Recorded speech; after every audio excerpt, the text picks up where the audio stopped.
wabarakatuh. Alhamdulillah. Alhamdulillahilladzi khalaqal insana fi ahsani taqwim. Allahumma salli ala sayyidina Muhammadin wa ala alihi wa sahbihi ajma'in. Allahumma ij'alna hadza jam'an marhuma wa tafarraqna min ba'dihi tafarruqan ma'suma. Sadaqallahul azim wa sadaqa rasuluhun nabiyul karim. Setelah kita memuja dan memuji kepada Allah Subhanahu wa taala dan bersalawat kepada baginda Rasulullah sallallahu alaihi wasallam, mari yang kami muliakan dan yang terhormat, terutama sekali kepada guru kita bersama Imam Besar Masjid Baitul Huda beserta seluruh pengurusnya yang insya-Allah Allah muliakan. Juga yang mulia dan yang terhormat kepada khadim GPS, khadim SMS, jamaah tetap, jamaah setia yang insya-Allah Allah syurga selalu merindukannya. Juga yang mulia dan yang terhormat kepada seluruh guru-guru kami, orang tua kami, kaum muslimin dan muslimat sidang jamaah subuh yang dimuliakan Allah Subhanahu wa taala. Dalam sebuah hadis yang dirawi oleh Bukhari, yang hadis ini daripada Abu Hurairah, Rasul bersabda, "Man kana yu'minu billahi wal yawmil akhir." Barang siapa yang beriman kepada Allah dan hari akhirat, falyaqul khairan aw liyasmut, maka hendaklah berkata yang baik ataupun diam. Dalam hadis ini Rasul menegaskan kepada kita umat agar senantiasa kita selalu berkata yang baik. Apabila kita tidak mampu berkata yang baik, Rasul memerintahkan kepada kita agar senantiasa kita diam. Apa itu perkataan yang baik? Perkataan yang baik adalah suatu perkataan yang apabila kita mengucapkannya maka mengandung manfaat di akhirat kelak, ataupun perkataan yang kita ucapkan akan mendatangkan keuntungan di akhirat kelak. Apabila kita nyohan mampu dan perkara yang dapat mendatangkan manfaat kepada akhirat, hendaklah Rasul menyuruh bagi kita umat untuk diam. Sehingga kita yang lega pakan nuim dan seringkan nuim pada perkara, ataupun pakan seringkan pada perkara, maka tak jauh boleh kita nyok dun im kena hana dun tu pegah yang ada manfaat kepada akhirat, ataupun saya berkata yakin saya perkataan itu akan mendatangkan yang namanya keuntungan kepada akhirat. Salah satu ciri-ciri bagi kita yang mengakui beriman kepada Allah dan beriman kepada hari akhirat, senantiasa Rasul memerintahkan kepada kita agar kita berkata yang baik ataupun kita diam. Maka oleh sebab demikian, para ulama membagikan yang namanya ucapan kita seseorang tidak akan lepas daripada 4 kategori. Baik yang miskin maupun yang kaya, baik yang ada jabatan maupun yang tidak ada jabatan, tidak akan lepas ucapan kita daripada 4 kategori. Coba kita menganalisa, membuat penelitian di posisi atau kategori di mana kita dari 4 kategori ini. Kategori yang pertama, kata para ulama, ucapan seseorang ataupun perkataan seseorang yang apabila kita selalu membicarakannya akan mendatangkan bahaya di akhirat. Contohnya berdusta. Yang berdusta hanya laba tengah di akhirat. Bahkan apabila kita sering berdusta dalam dunia ini, akan mendatangkan bahaya dan mudarat di akhirat kelak. Jangankan di akhirat, di dunia betul, apabila berdusta, kita akan mendatangkan bahaya. Maka hukum di urung jamun, 3 jamu sulit, umur dek hansa percaya. 3 rut wujud, gajah kum seumur masa. Apabila dia kena tabuh pijit dalam pantai, kata jai yang kena rasa. Apabila udip dah pakai sulit ke pangkai, kata jai dan dumai kelaba. Yang juga ni orang awal. Berarti berdustanya adalah serapah perkara yang dapat membahayakan diri kita, yang berkata mulai dunia hingga akhirat. Dan yang pertama, berdusta. Kemudian dalam contoh yang apabila kita mengucapkannya ataupun kita berkatanya, maka akan mendatangkan bahaya baik di dunia maupun di akhirat. Ghibah. Yang ghibah apabila ni kita dalam dunia ni itu pula orang akan bengih, di akhirat pun Allah akan marah. Apa itu ghibah? Membicarakan kekurangan orang lain ataupun aib orang lain. Yang kita bicarakan itu ada, namun ketika orang itu mendengarnya, maka orang tersebut akan marah. Takkan bak kira urut, pakai kata pincang, jadi puji pincang, pakai kata buta, jadi puji buta. Apabila dia mendengarkan perkara tersebut, dia marah. Maka ghibah yang merupakan suatu perkara yang Allah sangat membencinya dan Rasul pun sangat membencinya. Apabila dia kena tak ghibah kepada saudara urut, tak pegah kepada urutnya, pada hari betul yang tak pegahnya, apabila bermaaf, kita merupakan urut paling syuk dalam syurga. Apabila hanya bermaaf di atas yang kita ghibah kepada seseorang, maka urutan pertama kita masuk neraka.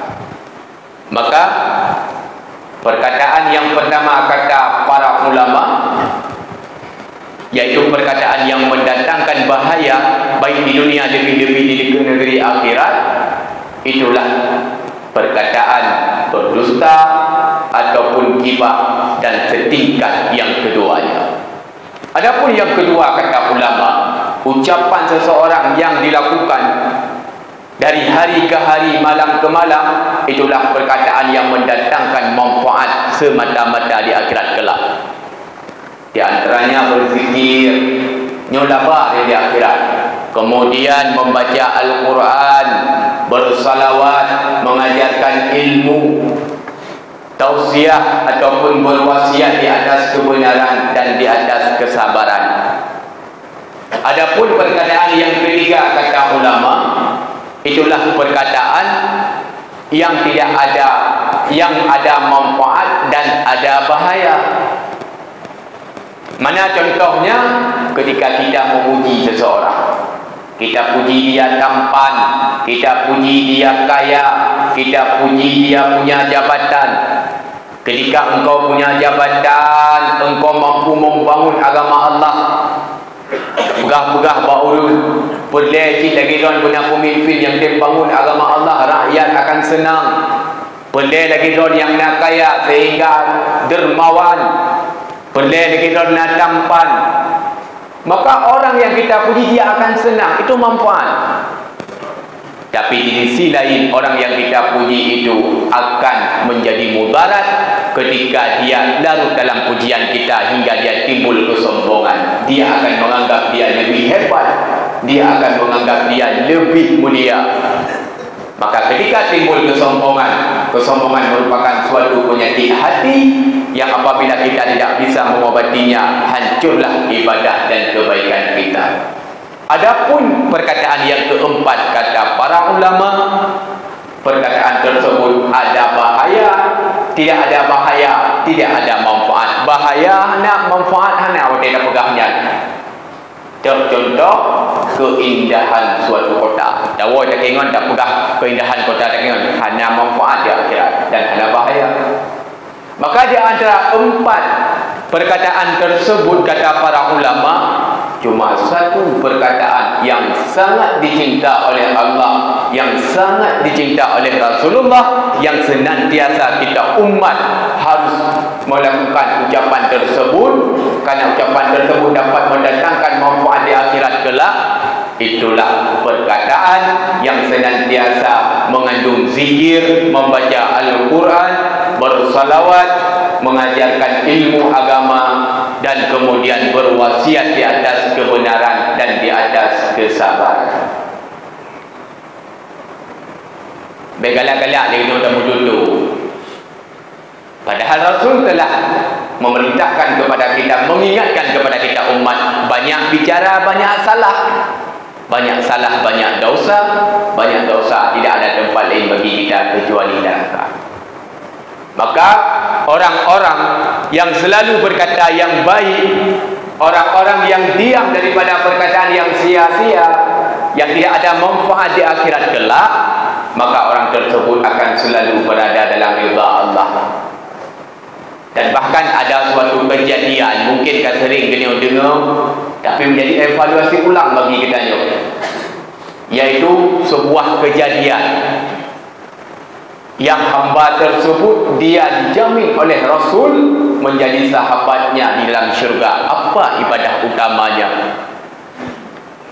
Maka bak sabah malam melempok oleh wali Allah. Datang Rasul mengatakan kepada wali Allah tersebut, wahai wali Allah, ketahuilah ada seorang hamba Allah di kampung Pulan, yang bahasa katanya nama kaumnya Pulan, dia menjadi sahabatku dalam syurganya. Kemudian terkejutlah yang namanya wali Allah, hingga heran wali Allah, apa ibadah yang lebih unggul daripada hamba tersebut sehingga Rasul menjamin dia menjadi sahabatnya dalam syurga. Periksa demi periksa, kerana waktu singkat hampir dah pegah dialog panjang, maka teruklah bak orang yang ditujunya. Dia tanya, apa amalanmu hingga Rasul menjaminmu dalam mimpiku sebagai sahabatnya dalam syurga? Besok dunia hana. Bahkan waktu lu cek-cek ibadah lu lebih ni daripada ibadah kau, kebaikan lu lebih ni daripada kebaikan kau, hana. Kemudian wali Allah tersebut pun bertanya lagi, berkata lagi, aci ni fikir dia kadang nak menyonyonya, nak sabah kebaikan yang yul kubur, pukul dengan kebaikan yang Allah riba, dan menjadi sahabatnya Rasul di dalam syurga, dia pun hendak lupa. Tapi sang kebaikannya, maka si wali Allah tersebut pun bertanya, apa kebaikannya? Mana? Pak, lu dun berkahwin, yang kena hamba Allahnya. Malam pertama istriku melahirkan, robeklah hatiku. Malam pertama tahu rumah akan melahirkan, otomatis anak itu anak zina. Maka bergejolak hati saya ingin mengungkapkan kepada orang lain, terutama sekali kepada mertua saya, yang bahwasanya anaknya telah terjadi hubungan di luar nikah, anak yang dilahirkan zina. Tapi karena saya diam, walaupun bergejolak hati kamu, saya diam. Saya tidak akan pernah membicarakan akan aib keluarga saya, terutama istri saya, supaya dia tidak malu. Maka wahai wali Allah, luncok anaknya, lungkoh dalam pusat, dun pemano dun bak masjid, waten bak masjid, dun puduk bak kaki nyun pom he malam. Maka selesai salat subuh berjamaah, maka saya ajak seluruh jamaah bak watenyan, dun tanya bak para jamaah, wahai jamaah sekalian yang pandang anak bayi sabah sorting pelara, tapi alangkah baiknya bahlul mantam yang pelara. Para jamaah pun menyetujuinya. Je wahai hamba Allah bahtron mantam yang pelara. Kecau anak bayinya, gepualah rumah, gepegah pak mertuanya, bahwasanya anak bayi tersebut dia temukan di masjid, mari kita rawat sama-sama. Anak gede pulih mertua bahwasanya dia cucoknya. Kemudian berkata kepada istrinya, wahai istriku, ini anakmu yang telah kamu lahirkan, rawatlah dia dengan baik. Pukul dengan perkataannya Allah ridha kepada lu. Ngelum sam ayat permoh lu. Ngelum diam daripada berkata yang sia-sia. Sehingga Rasul menjaminku sebagai sahabatnya dalam syurga. Maka waktu ini dengannya wali Allah pun pulang. Pada malam berikutnya wali Allah pun bermimpi kembali. Dan ternyata Rasul berkata, betul wahai wali Allah, Allah ridha kepada hamba tersebut dan aku menjadi sahabatnya dalam syurga karena dia menjaga lidahnya daripada perkataan yang sia-sia. Maka banyak berbicara, banyak dosa. Banyak berbicara, kata Nabi, akan menjadi kaswadun lil qalbi. Orang yang banyak bicara daripada kata-kata yang sia-sia, yang tidak ada manfaat kepada akhirat, maka kaswadun lil qalbi, akan keras hatinya. Ketika hati kita nyokak keras, maka enggan bagi kita untuk melakukan berbagai macam kebaikan yang Allah perintahkan dan Rasul perintahkan. Ketika hati kita sudah keras, maka tidak akan timbul penyesalan bagi diri kita ketika kita berbuat dosa, sehingga enggan kita bertobat kepada Allah dengan taubatan nasuha. Ketika kita melewati sebuah kebaikan, sebuah ibadah, kita tidak pernah menyesal, biasa-biasa saja. Maka salah satu penyebab kerasnya hati karena banyak bicara pada perkataan yang sia-sia. Dan yang paling kita khawatirkan ketika kita banyak bicara yang sia-sia, yang tidak ada faedah kepada akhirat, maka kita akan jauh daripada Allah Subhanahu wa ta'ala. Maka untuk selamat dunia dan akhirat, Rasul berpesan kepada kita umat agar senantiasa kita menjaga lidahnya daripada perkataan yang sia-sia. Bukankah dalam sejarah mencatat ketika semut Nabi Allah Sulaiman alaihi salatu wassalam, bertanya Nabi Allah Sulaiman alaihi salatu wassalam, siapa namamu wahai semut? Munzirah. Kenapa engkau dikatakan munzirah? Karena aku selalu mengingatkan umatku, bangsaku, kaumku daripada jalan bahaya. Ketika bala tentera kata wahai Nabi Allah Sulaiman alaihi salatu wasalam ingin gelejah lun pegah pak kaum lun pak bangsa lun baik tepi habis begitu, maka karena dia peringatnya Allah ridha kepada lun dan memasukkan lun ke dalam syurganya Allah. Maka mari di sisa-sisa hidup yang Allah beri, kita senantiasa bermuhasabah. Kita senantiasa introspeksi diri, sejauh ini telah Allah berikan usia kepada kita. Apakah kita termasuk orang yang berkata yang baik yang ada manfaat di akhirat, ataupun perkataan yang kita keluarkan hari demi hari, malam demi malam, hanya menjadi perkataan yang sia-sia? Jawaban ada pada diri kita bersama. Maka apabila dia ditanya dalam hidupnya selalu berkata-kata yang baik dan kita diam pada perkataan yang sia-sia, maka sesuai dengan hadis Nabi, Rasul bersabda, bagi orang yang berkata-kata yang baik, yang penuh hikmah, yang penuh mutiara, yang ada manfaat kepada akhirat,